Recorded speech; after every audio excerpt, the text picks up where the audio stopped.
Start करने से पहले हम छोटी छोटी बातों को पता कर लेते हैं। जैसे सबसे पहले आता है जिसमें कांस्टेंट। आप सभी ने 9th क्लास में पढ़ा भी होगा कि कांस्टेंट कहते किसको है। कांस्टेंट क्या होती है? कांस्टेंट एक सिंबल है। कांस्टेंट क्या है? एक तरह का सिंबल होता है विच हैव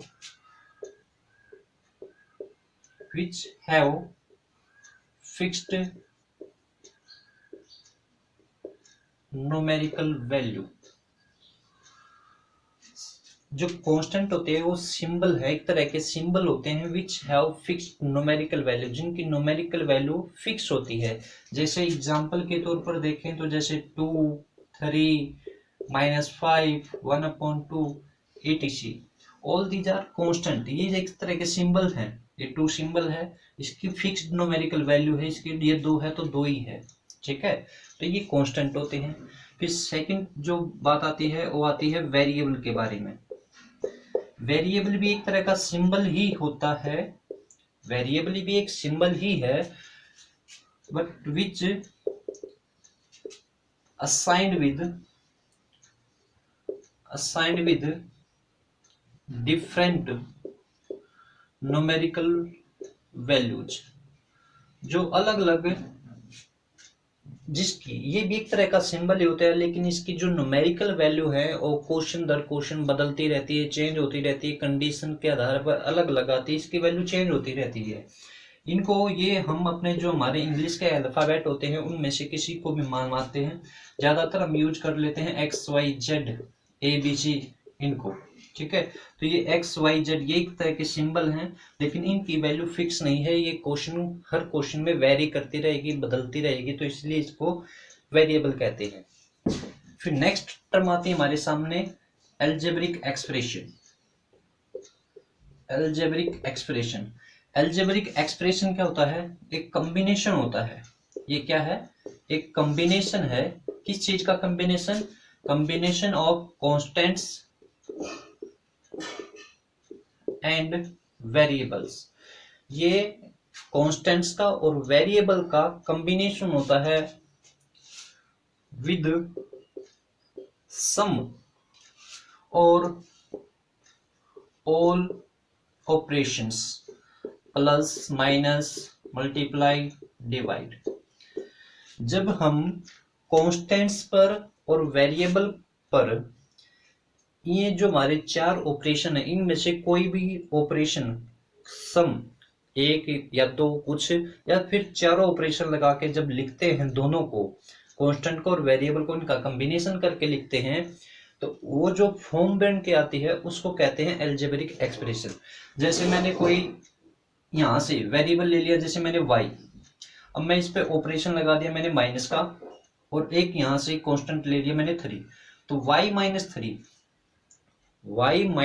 क्या है? y-3 एक अलजेब्रिक एक्सप्रेशन है। y-3 एक अलजेब्रिक एक्सप्रेशन है। ठीक है, अब इसमें एक टर्म, एक बात और निकल के आती है टर्म्स के बारे में कि टर्म क्या होती है। देखो, टर्म्स होती हैं, हिंदी में कहते हैं इनको पद। तो जो अलजेब्रिक एक्सप्रेशन है, एक अलजेब्रिक एक्सप्रेशन के जो सर्वल पार्ट है, इसको ऐसे बोलेंगे the several part of an algebraic expression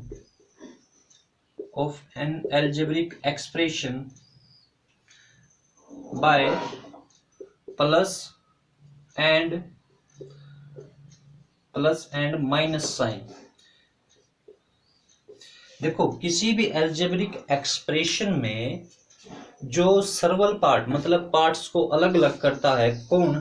plus और माइनस का साइन। किसी अलजेब्रिक एक्सप्रेशन में जब पार्ट्स को, उस एक्सप्रेशन के पार्ट्स को अलग अलग करता है प्लस और माइनस के साइन, तो जो अलग अलग पार्ट्स होते हैं उनको कहते हैं टर्म है ये।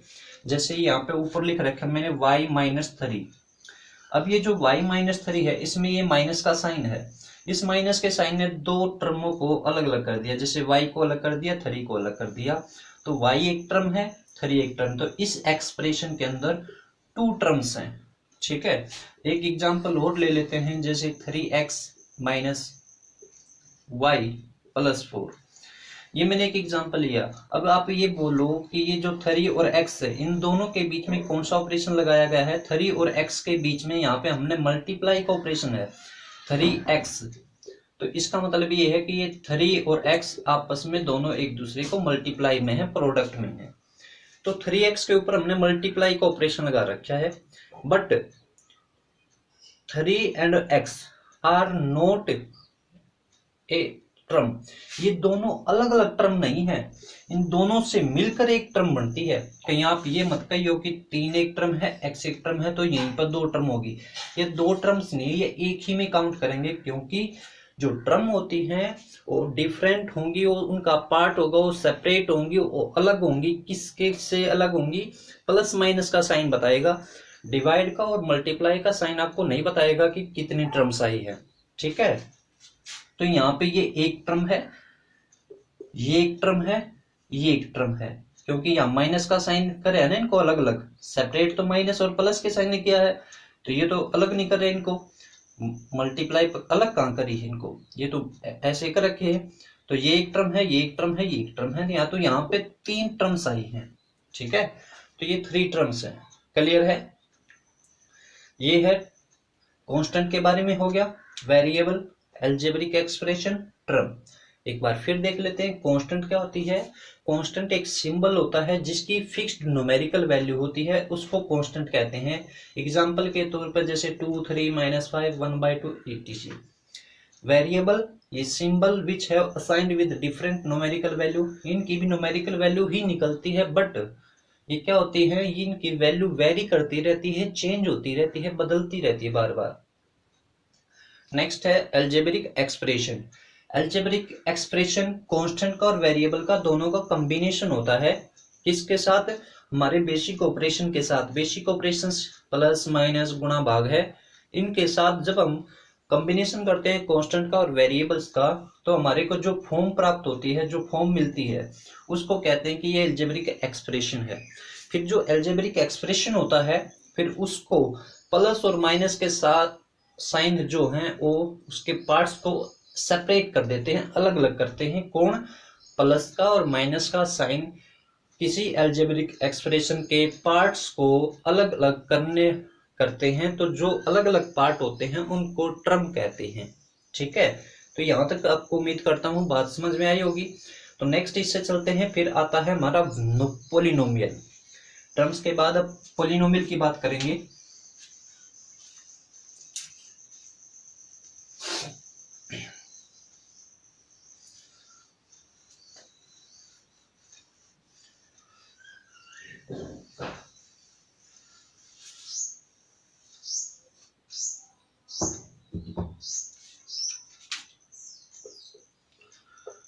अब आता है पोलिनोमियल। पोलिनोमियल कहते किसको है? क्या होता है पोलिनोमियल?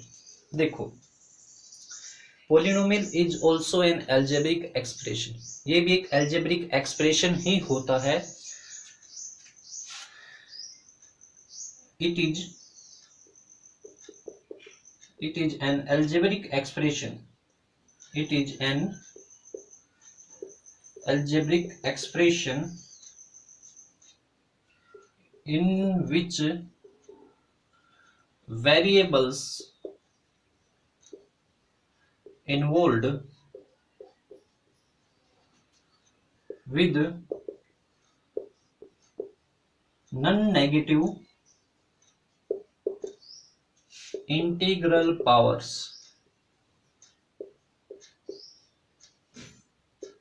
is called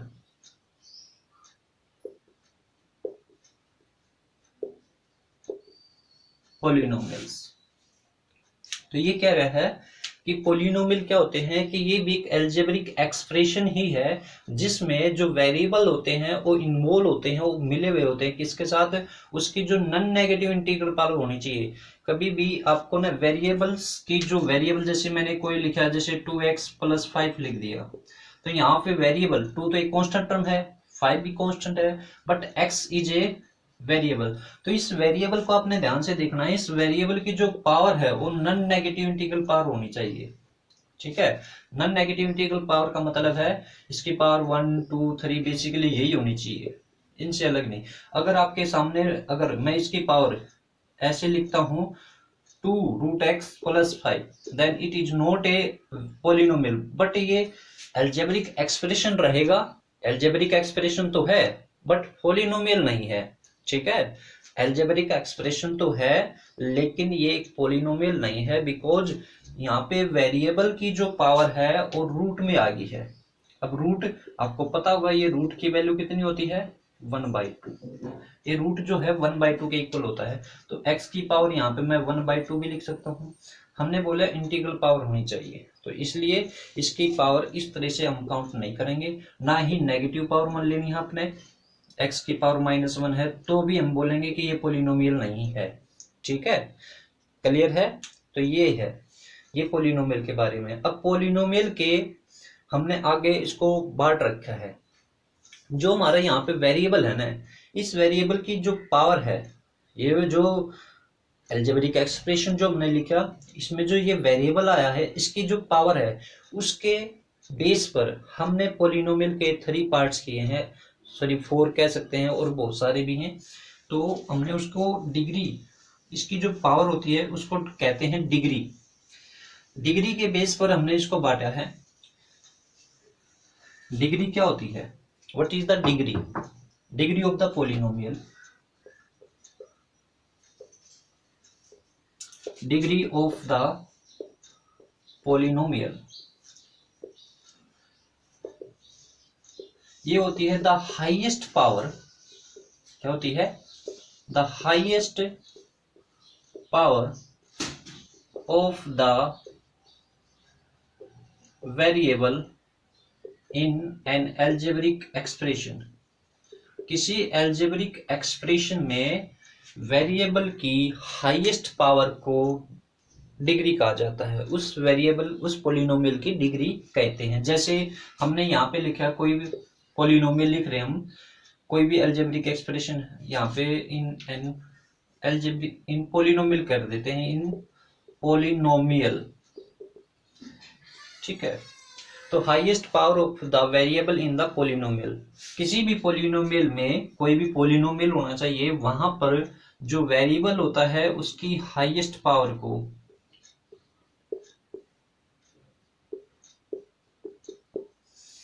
ये एक पी ऑफ एक्स है। पोलिनोमियल को ऐसे पी ऑफ एक्स से डिनोट करेंगे, पी ऑफ एक्स ऐसे बोलेंगे, P of x 2x³ - 4x² + 5x - 10। ये एक पी ऑफ एक्स है, एक पोलिनोमियल है। इसमें आप देखो यहाँ पे वेरिएबल 3 टाइम्स आया है, यहाँ पे भी वेरिएबल है, यहाँ पे भी वेरिएबल है, यहाँ पे भी वेरिएबल है।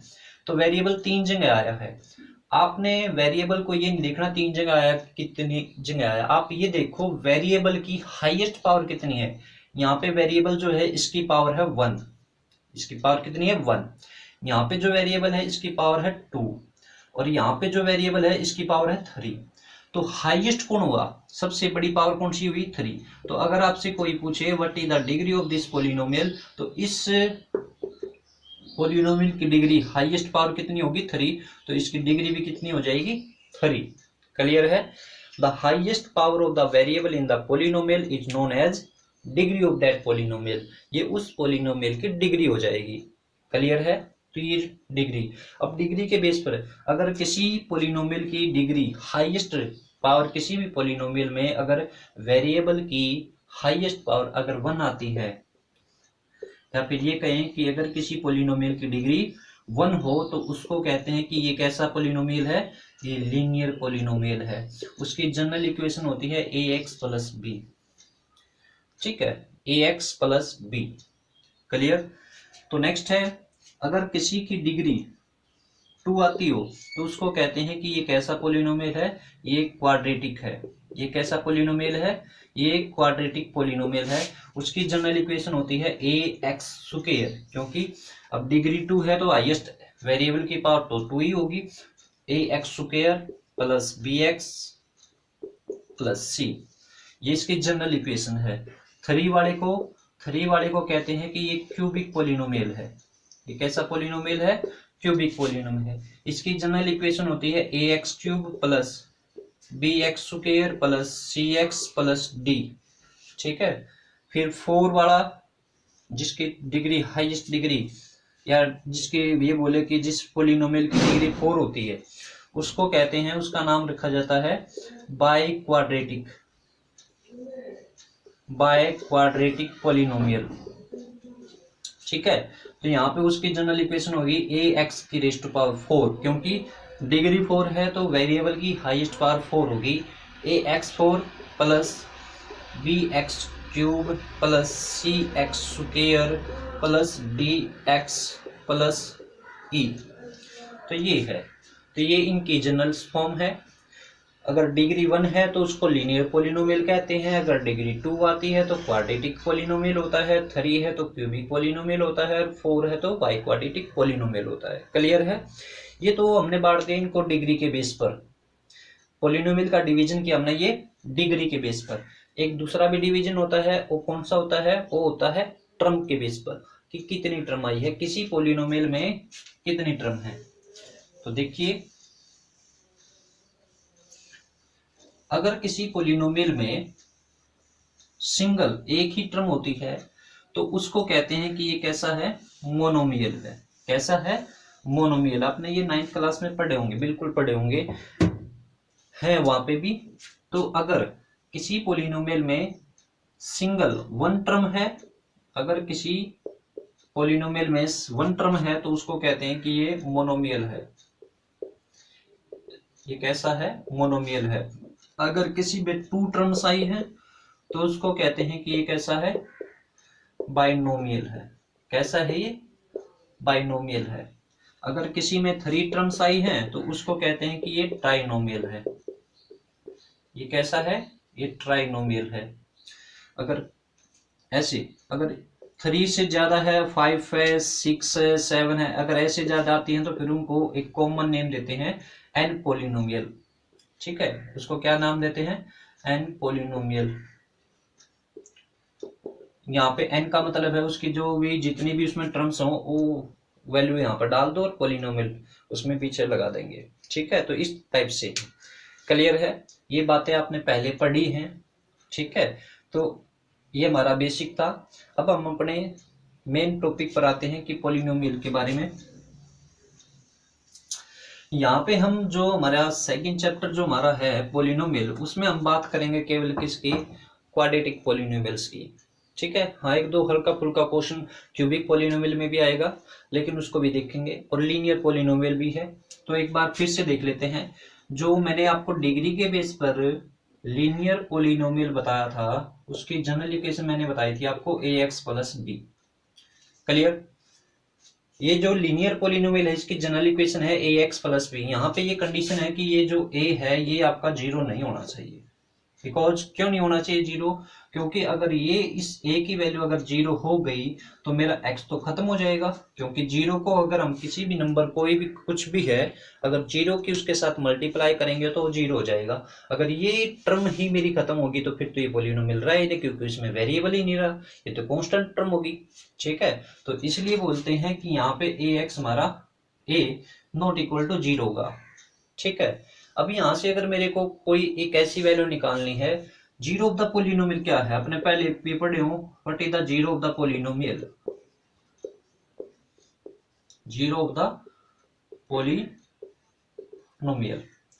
देखो, किसी भी पोलिनोमियल का जीरो किसको कहते हैं? एक ऐसी वैल्यू, ध्यान से सुनिए, पोलिनोमियल का जीरो किसको कहते हैं? एक ऐसी वैल्यू जिसको इस पोलिनोमियल में रखने से ये 0 हो जाए तो वो जीरो द पोलिनोमियल है। ठीक है, एक ऐसी वैल्यू जो यहाँ पे रखने से ये 0 होता है, इसकी वैल्यू 0 आ जाए, जब हम इसको सिंप्लीफाई करें, इसको कैलकुलेट करें, तो वहां पे अगर मेरा आंसर 0 आता है तो जिस वैल्यू की वजह से ये 0 होता है तो उसी को कहते हैं कि ये पोलिनोमियल का जीरोज है। ठीक है, वो होगी x की वैल्यू, मतलब हम x की कुछ ऐसी वैल्यू पुट कर दूं, ये तो कांस्टेंट है ही, a और b तो कांस्टेंट है ही। अगर मैं a की वैल्यू भी कुछ ऐसी रख दूं, जैसे 2 रख लिया, जैसे यहाँ पे मैंने लिख रखा है जैसे x माइनस 2, ये एक पोलिनोमियल है, ये एक p ऑफ x है।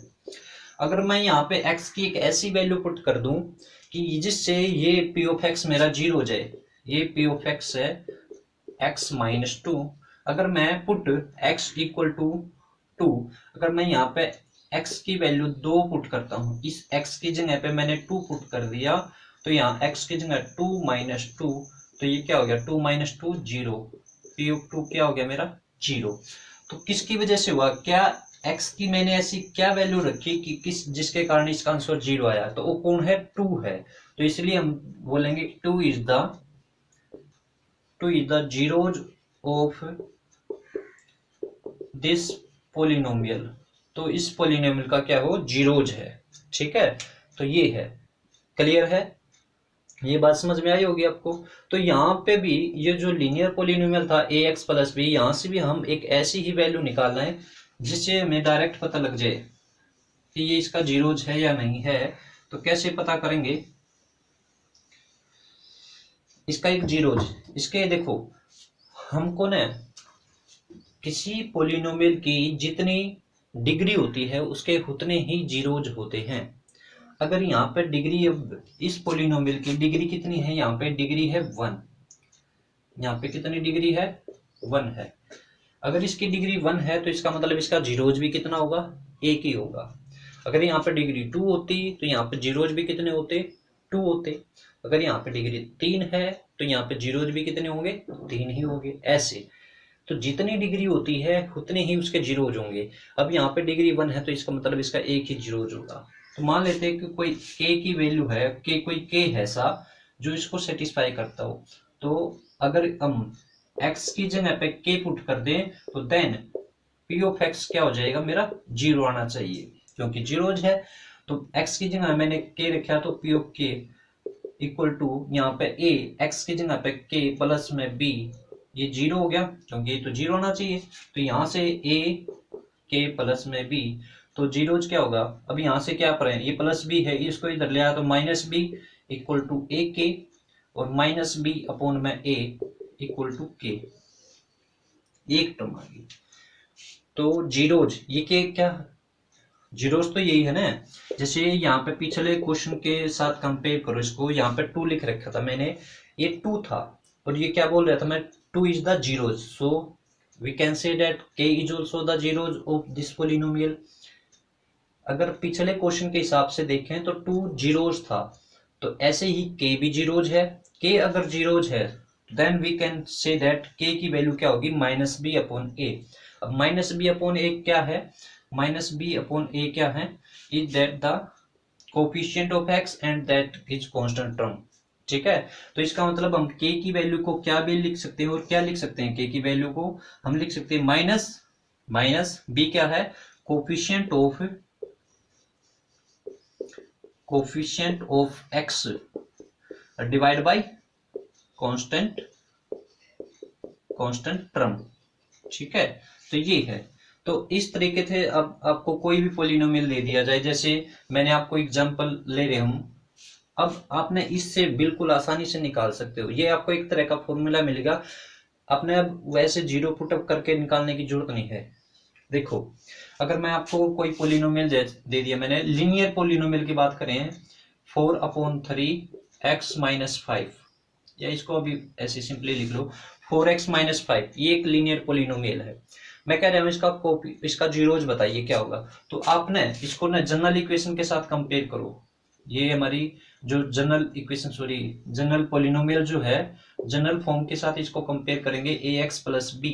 यहाँ से आप कंपेयर करो, a की वैल्यू क्या है 4, कंपेयर करेंगे a की वैल्यू 4 है and b what is b की वैल्यू क्या है यहाँ पे -5। ठीक है, यहाँ से b की वैल्यू क्या मिल रही है आपको -5। If we find the zeros of the polynomial, तो यहाँ पे अगर मेरे को जीरोज ऑफ द पोलिनोमियल निकालना है, जीरोज ऑफ द पोलिनोमियल, या फिर कहें कि k की वैल्यू निकालनी है, तो k तो क्या था -b अपॉन a था। अब यहाँ पे वैल्यू पुट कर दो b की वैल्यू -5 है, तो -5 अपॉन में a कितना है 4, तो यहाँ पे माइनस माइनस क्या हो गया प्लस, तो +5/4। तो इसका मतलब यहाँ पे अगर आप इस x की वैल्यू 5/4 रख दोगे तो ये आंसर 0 हो जाएगा। ठीक है, तो ये है, तो ये लीनियर पोलिनोमियल। कल हम नेक्स्ट वीडियो में हम क्वाड्रेटिक पोलिनोमियल के बारे में बात करेंगे। आज के लिए इतना ही। अगर आपको वीडियो अच्छी लगी तो प्लीज़ लाइक करिएगा, शेयर करिएगा। आज के लिए इतना ही, धन्यवाद, थैंक यू।